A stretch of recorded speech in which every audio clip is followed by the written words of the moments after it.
Hey everybody, welcome back to my channel and welcome back to part 2 of this series. I'm so excited about this series because I know that it's going to be beneficial if you are wanting to start your first garden. So if you are brand new here, my name is Barbara. I live in the state of Tennessee and I am in zone 7B, and today we're going to be talking about zones so that way you know what zone you're in. So in today's video we're going to be talking about zones, and then the next part in our series is figuring out what we're going to actually plant in. And so I'm going to take you through like 4 or 5 ways of things that you can plant in and tell you the advantages and disadvantages of each of those. But if this is your first video that you've landed on, this is a 6-part series about how to start your first garden. So this is part 2.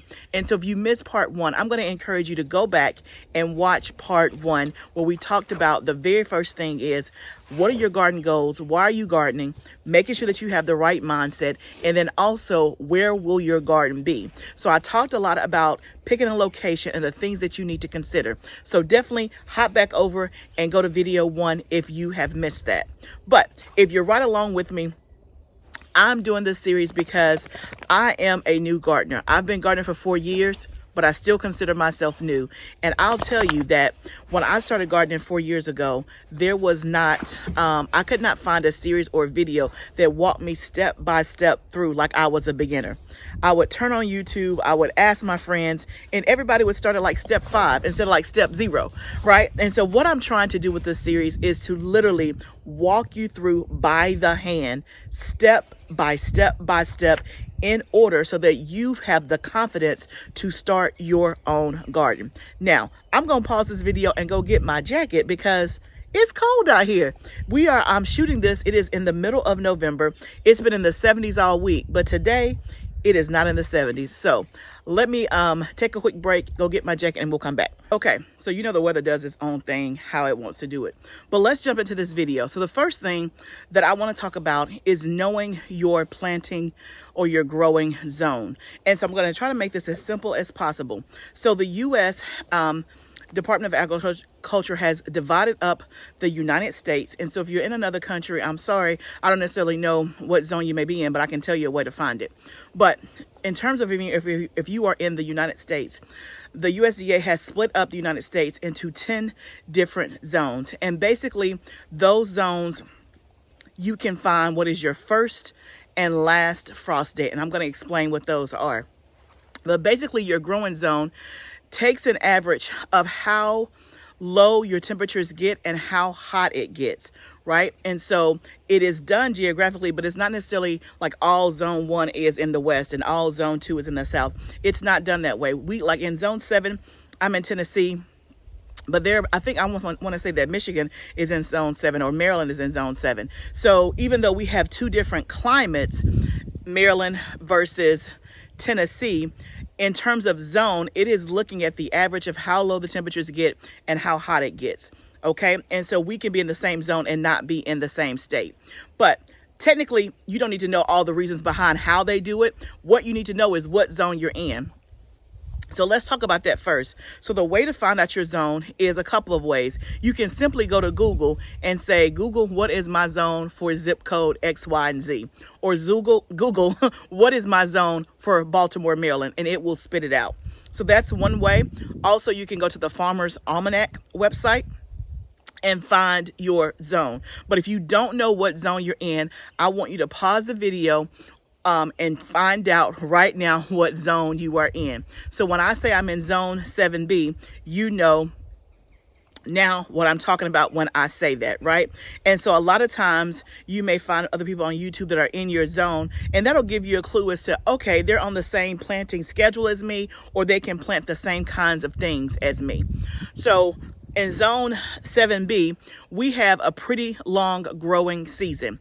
So let me talk next about the next important thing that you need to know when you're starting a garden. One is knowing your zone, but second, you need to know your first and last frost date. And these are estimates. You can find that out by Google or by going to the Farmer's Almanac.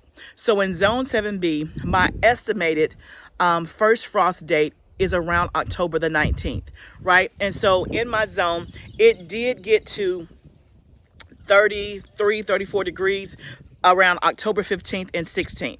I don't think that we actually had a frost, but it did get down. And so everything that was outside in my garden really had to come out or was not going to make it. But since that time, it's been like in the 70s and the lows have been like in the 50s, right? So I could have had the first frost back October the 15th, but it can still warm up and then it will go back cold again. That's usually the way it happens in the state of Tennessee. But that is an estimate.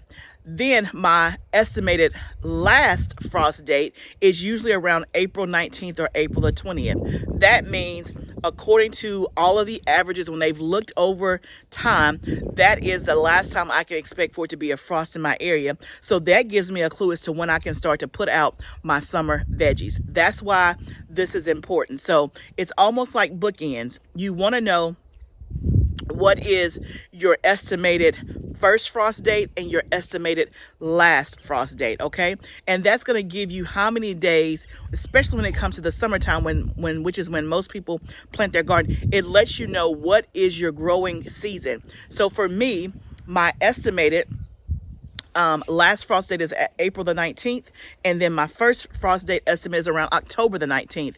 So from April to October is what we call my summer growing, spring or summer growing season. So I have like over like 170 days that I can grow things in the summer. That means for me, I can have I can plant successions, meaning multiple rounds of squash or tomatoes or peppers, because I have a long growing season.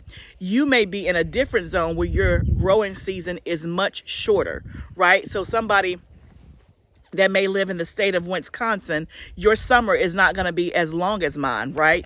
The temperatures being high enough to support peppers and tomatoes may not be as long as mine.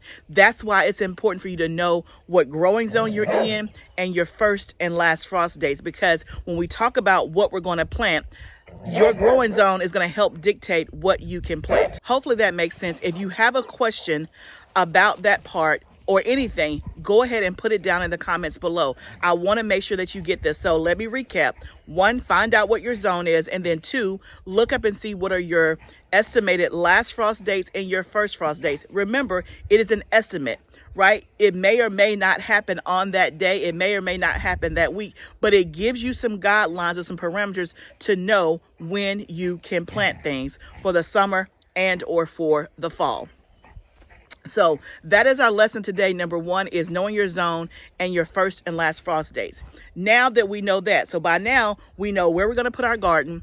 We know our zone and our first and last frost dates. Now let's talk about what are you going to plant your stuff in, right? And I want to go through several options of how you can plant.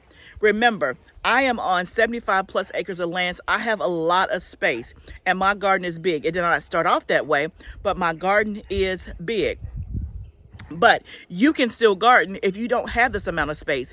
You can still garden if you just live in an apartment. You can still garden if it's just you and not a big family that you have to feed, right? So I want to go through various options of what you're going to plant in. And then I want you to put in the comments what mediums or what things you're going to plant your stuff in. Let's start with the first one that most people gravitate to or know about, which is a raised bed. Let's talk about it.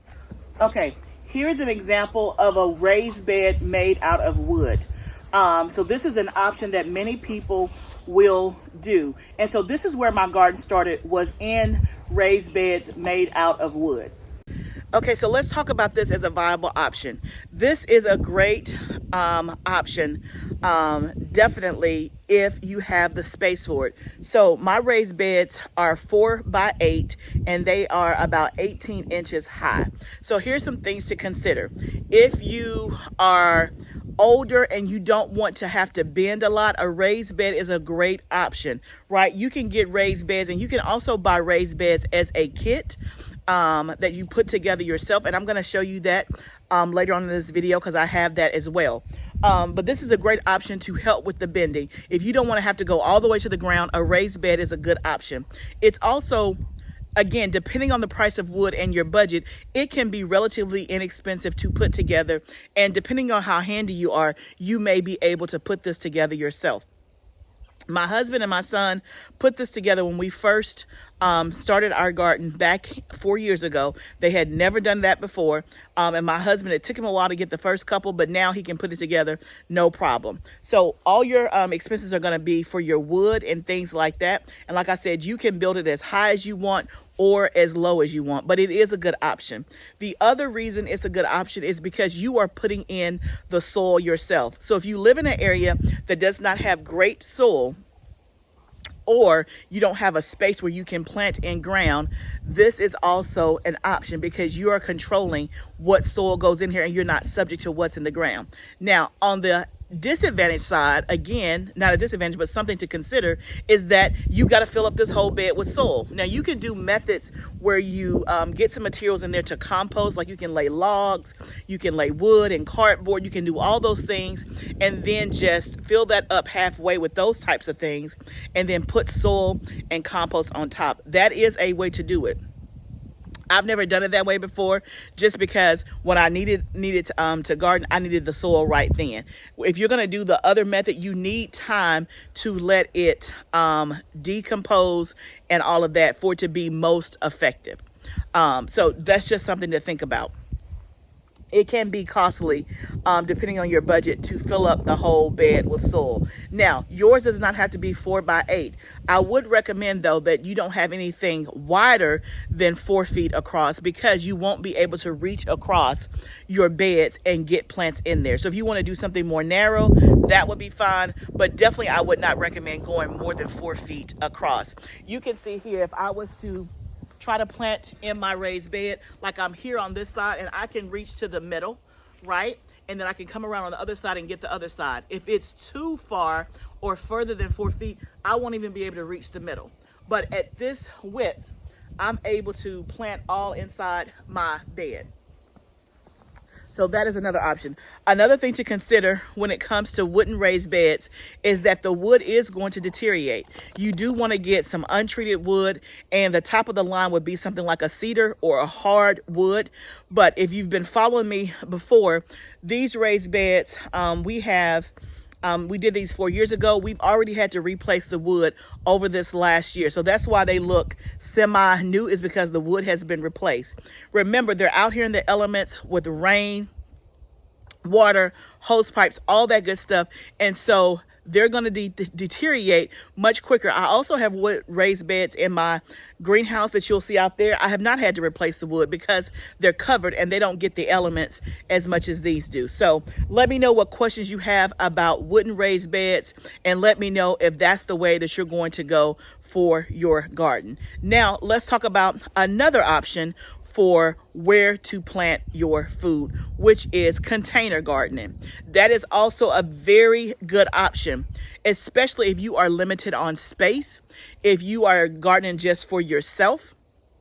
If you are in an apartment and you don't have a lot of backyard or land and things like that, container gardening is a great way to go. I want to show you one of my favorite options when it comes to container gardening, which is a vertical option. Okay, this is a vertical gardening container system made by GREENSTALK Garden. This is why my favorite way to garden in a container. It only takes up literally 2 feet of space. You can see that this has 7 levels. They have some with 7 levels or 5 levels. There's 2 different kinds, and I have plenty of videos on the GREENSTALK. But quickly, this is a vertical gardening system. Now, I don't garden in my green stalks during the fall and winter because I do all of my stuff in the greenhouse, but I do use this in the summer. But you can see I have some oregano that's in here left over from the summer, because oregano can take cooler weather. It's still thriving in the middle of November, right? This other stuff is just stuff, like I said, that's still thriving. Everything else has been pretty much cleaned out. But you can see how you have all of these compartments to garden in, and you can grow a lot of food vertically in a very small amount of space. This also, I think, is a very economical option. They run on average between, if you catch it on a sale, around $119 to up to like $150, depending on what texture you get, what size you get, and all of that. This, what you see right here, is the leaf, which has smaller smaller pockets. They also have one that is the original that has deeper pockets where you can plant things like tomatoes and peppers and things like that. This, I do a lot of greens in, like kale, lettuce, herbs, flowers. You can do all of that stuff in there, and you can grow a ton of food.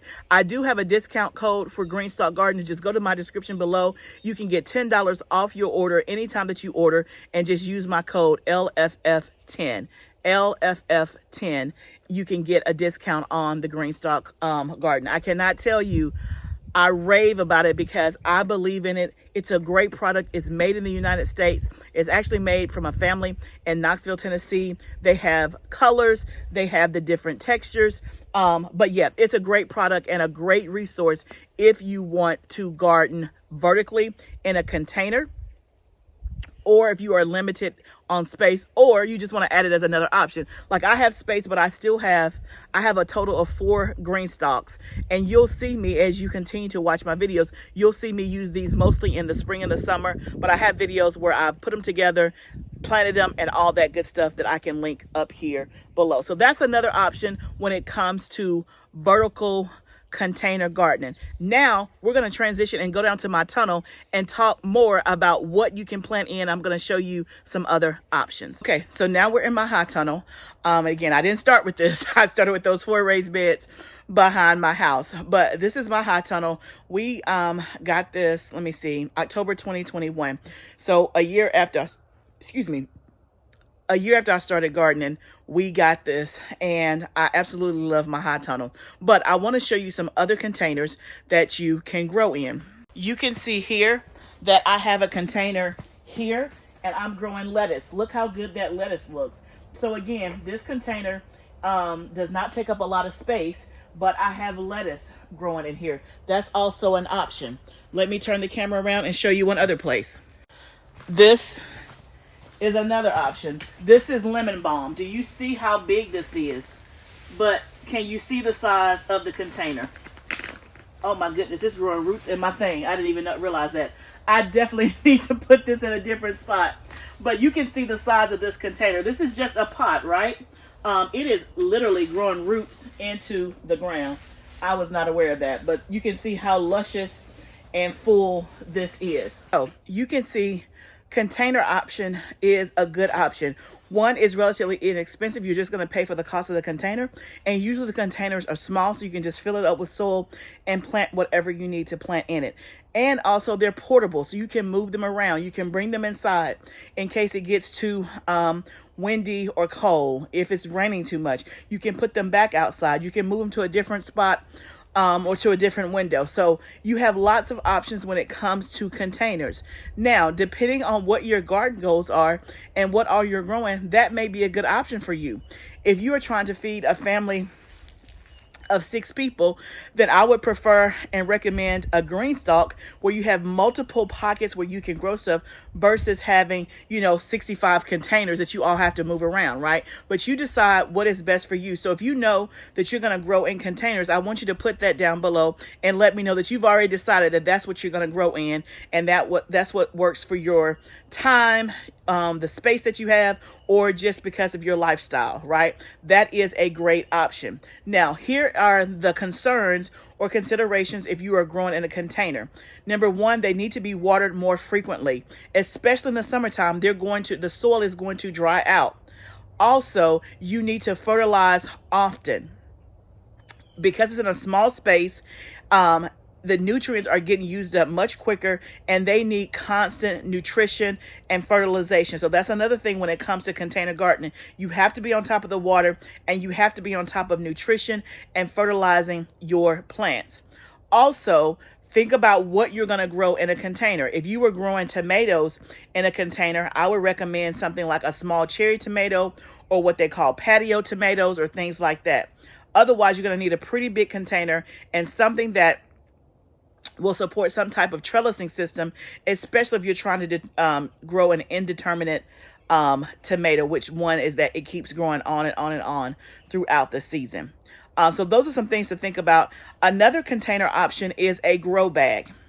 Again, relatively inexpensive. That's why I say anybody can garden, no matter what your budget is, what your space limitations is.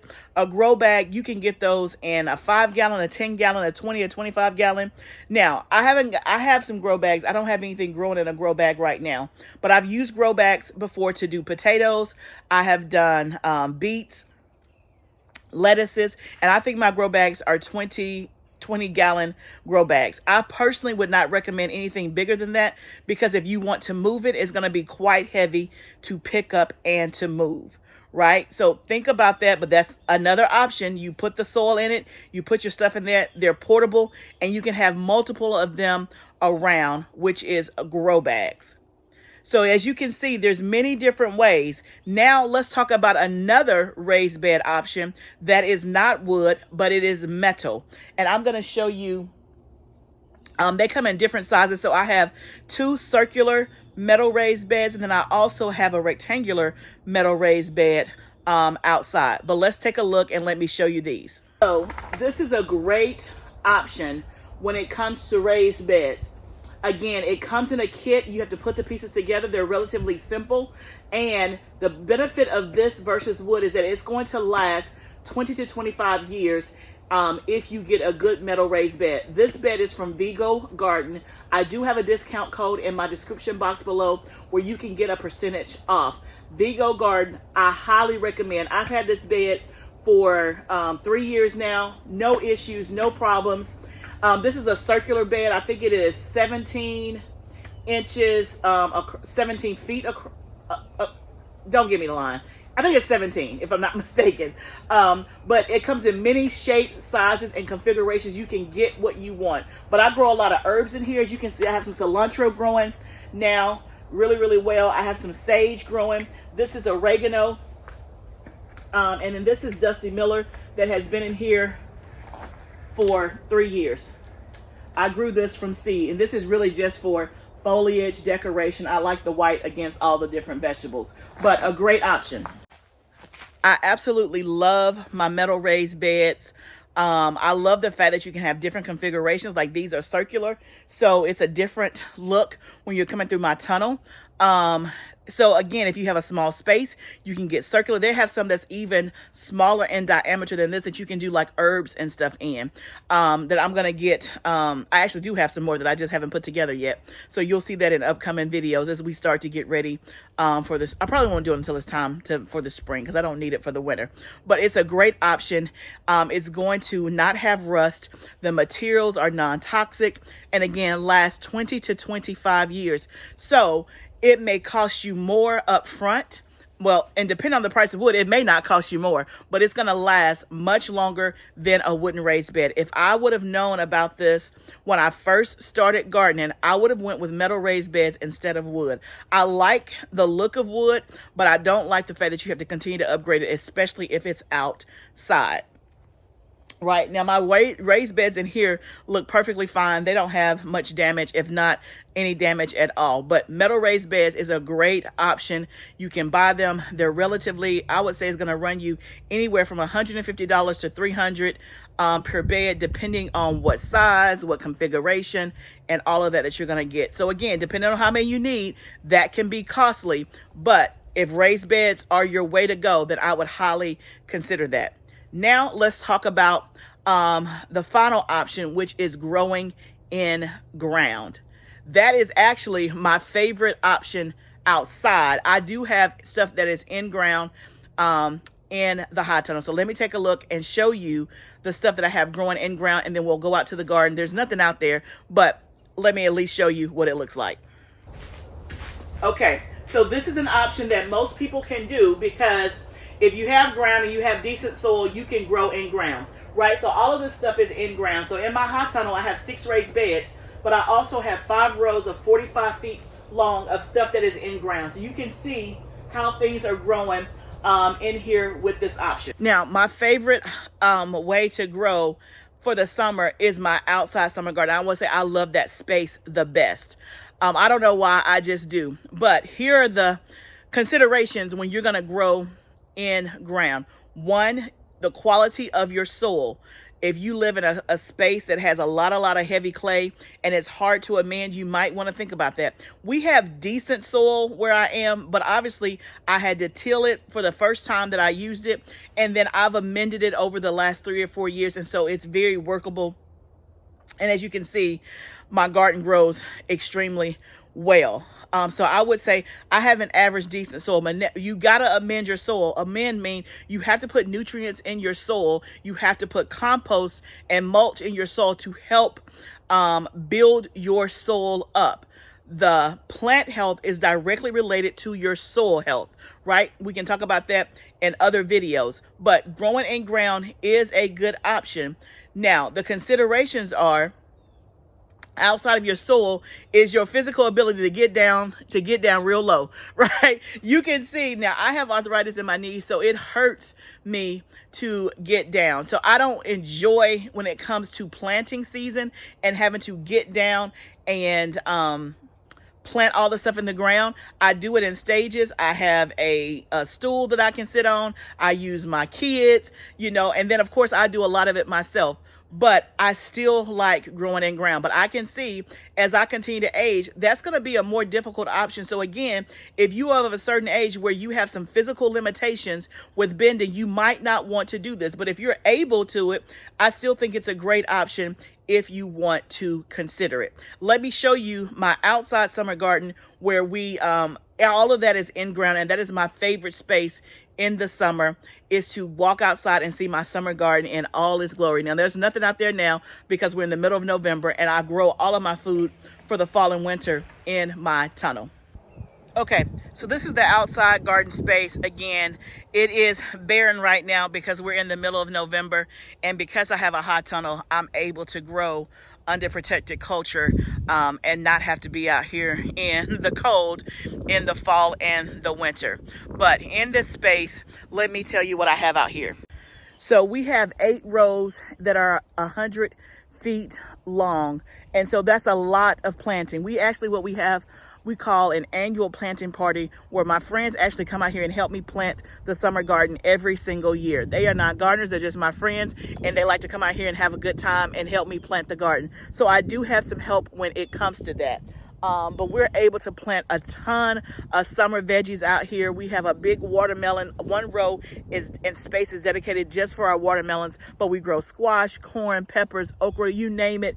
We are out here growing it in the summer. It is my absolute favorite space when it comes to gardening, even though I got to get down real low or whatever. But as you can see in this video, there are several options when it comes to your garden. And as you can see, I have all the options in play, right? I have raised beds, wooden and metal. I have containers. I have vertical.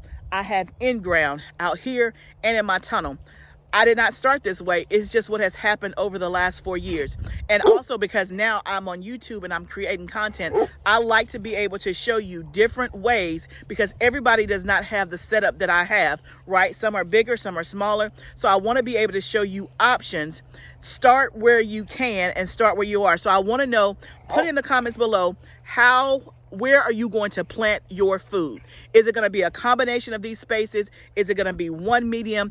I want to know in the comments, and let me know what questions you have.